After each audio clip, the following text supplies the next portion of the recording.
బులెటిన్లో డీటెయిల్ చూస్తే గోదావరి బనకచెర్ల ప్రాజెక్టుపై తెలంగాణ నీటిపారుదల శాఖ మంత్రి ఉత్తమ్ కుమార్ రెడ్డి అఖిలపక్ష ఎంపీలకు పవర్ పాయింట్ ప్రజెంటేషన్ ఇచ్చారు. గోదావరి బనకచెర్లపై అన్ని పార్టీలతో చర్చలు జరుపుతున్నామని మంత్రి ఉత్తమ్ కుమార్ రెడ్డి తెలిపారు. రాష్ట్ర రైతుల ప్రయోజనాలకు ప్రభుత్వం కట్టుబడి ఉందన్నారు. గోదావరి బనకచెర్లపై ఏపీ ప్రభుత్వం కేంద్రానికి ఫిజిబిలిటీ నివేదిక సమర్పించిందని వివరించారు.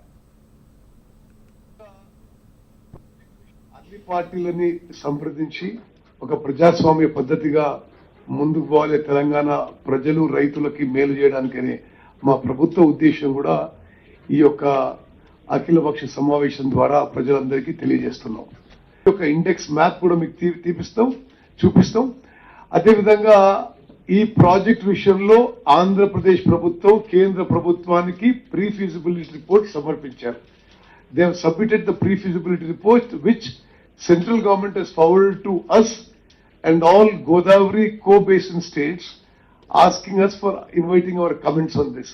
అన్ని పార్టీలని సంప్రదించి ఒక ప్రజాస్వామ్య పద్ధతిగా ముందుకు పోవాలి, తెలంగాణ ప్రజలు రైతులకి మేలు చేయడానికనే